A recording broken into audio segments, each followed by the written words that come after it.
एक कहानी, एक किरण। चोर। रात के आखिरी तारे अभी रुखसत नहीं हुए थे।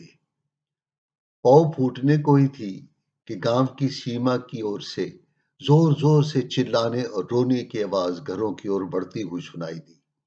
एक के बाद एक दरवाजे खुले। लोग घरों से बाहर निकले। अलसाई हुई आंखों से देखा, गांव का चतुर, बुद्धिमान और मौका शनाज साहूकार छाती पीटता, रोता, चिल्लाता आ रहा है। वो क्रंदन कर रहा था, मैं लुट गया, मैं बर्बाद हो गया। एक सन्यासी ने भोले गृहस्थ को लूट लिया। साधु के वेश में डाकू ने मेरा सर्वस्व छीन लिया।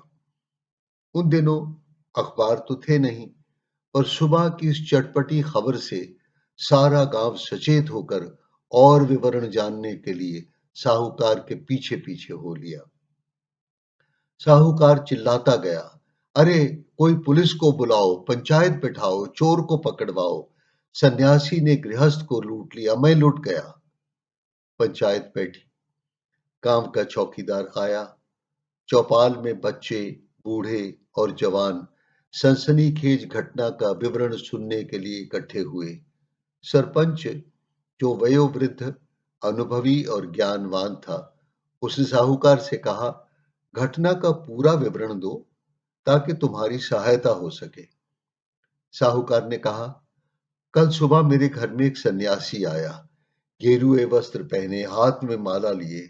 मैंने उसे भोजन कराया। उसने आशीर्वाद देकर कहा, कोई अतृप्त इच्छा? मैंने कहा, मेरी धन संपत्ति में वृद्धि हो। भीड़ के कान कहानी रस से सजग हुए, जैसे कहना चाहते हो, आगे क्या हुआ, आगे क्या हुआ। सन्यासी ने कहा, 100 का नोट है? मैंने दिया। उसने मंत्र पढ़ा, 200 हो गए। मैंने 400 दिए। उसने मंत्र पढ़ा, 800 हो गए। मैंने अंगूठी दी। उसने मंत्र पढ़ा, 2 अंगूठियां हो गईं। मैंने हार दिया। उसने मंत्र पढ़ा, 2 हार हो गए। मैंने सोचा, ये तो बहुत सिद्ध महात्मा है। उत्सुक आंखें आश्चर्य से फैल गईं, जैसे पूछती हो, फिर क्या हुआ, फिर क्या हुआ। साहूकार ने कहा, मैंने घर के सारे जेवरात और रुपए उसके सामने लाकर रख दिए और हाथ जोड़कर कहा, महाराज फिर से वही मंत्र पढ़िए। सन्यासी ने कहा, ये काम मुझसे अकेले की शक्ति के बाहर है। इसमें तुमको और प्रेत आत्माओं को सहयोग करना पड़ेगा। सारा धन और जेवरात एक घड़े में डालकर रात को मरघट में ले आना। तुम घड़ा पकड़ना, मैं मंत्र पढ़ूंगा। जिन शरीरों का दाह संस्कार उस मरघट में हुआ होगा, उनकी संपत्ति तुम्हारे घड़े में आ जाएगी। बस फिर क्या था। रात को हम मरघट की ओर चले। रास्ते में सन्यासी ने मुझे समझाया, डरना मत। अगर कोई भूत प्रेत गर्दन पकड़ ले, या कोई नारी कंकाल आलिंगन में लेकर प्यार करने लगे, या मरते हुए पशुओं की आवाजों का अस्थि पिंजर नृत्य करता नजर आए, बस डरना नहीं, मेरे साथ साथ मंत्र बोलते रहना। तुम डरे, घड़ा हाथ से खिसका तो सब धन जेवरात मिट्टी हो जाएंगे। भीड़ में रोमांचकारी सन्नाटा छा गया।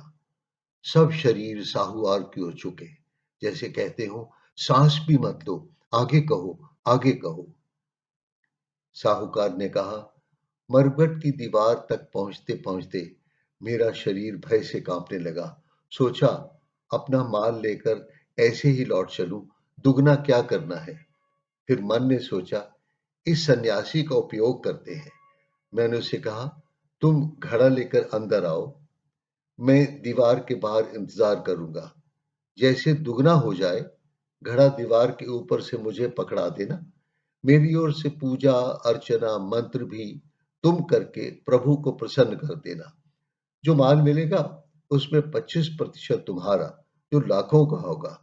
वैसे तो मैं 11 और 21 रुपए से ज्यादा किसी को भेंट नहीं देता हूं। सन्यासी घड़ा लेकर मरघट की दीवार फांद कर अंदर गया और मैं पूरी रात दीवार के दूसरी ओर इंतजार करता रहा। मैंने सोचा, समय लग रहा है, इतने माल को दुगना करना है। थोड़ी देर पहले मैंने दीवार के ऊपर से झांक कर देखा तो ना सन्यासी था न घड़ा, बस ये गेरुए रंग की धोती पड़ी थी। अरे मैं लुट गया, मैं बर्बाद हो गया, सन्यासी लोभी था, मैं लुट गया, कोई चोर को पकड़ो। सरपंच ने कहा, इस घटना में दो चोर शामिल थे। छोटा चोर सन्यासी था, पर बड़ा चोर थे तुम खुद। तुमने बिना श्रम के माल दुगना करने की चोरी की योजना को स्वीकार किया। बेईमानी पर आधारित योजना का विरोध नहीं किया। लोभ ने झूठे स्वप्न को हवा दी। सोने के मोह ने सारे घर का माल घड़े में डालने को प्रेरित किया और अहंकार ने कहा, सारे काम को ब्याज लगाकर कर्ज में बांध रखा है, अब इस सन्यासी का उपयोग करो, हिस्सा पत्ती देकर माल दुगना करो। तुम्हारे मन की बेईमानी ही सूत्रधार है इस पूरी घटना का।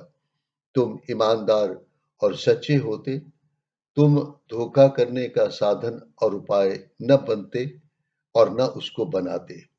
तुम्हारा लोभ, तुम्हारी लालसा, बेईमानी की क्षमता में तुम्हारा विश्वास, न्याय के हाथों से बचकर जाने का तुम्हारा अभ्यास ही चोर है। सन्यासी ने तो तुम्हारे मन के अंदर बैठे चोरों को सक्रिय किया। तुम इस नाटक के खुद नायक बने। तुम अपने जीवन मूल्यों में खरे होते तो तुम्हारे पास घड़ा होता, गेरुए रंग की धरती नहीं, गेरुए रंग की धोती नहीं।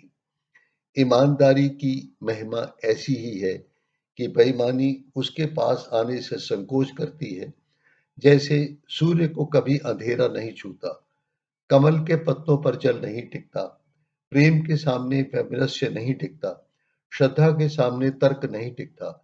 अंतर्मन पावन हो तो आदमी भरता है, लुटता नहीं है।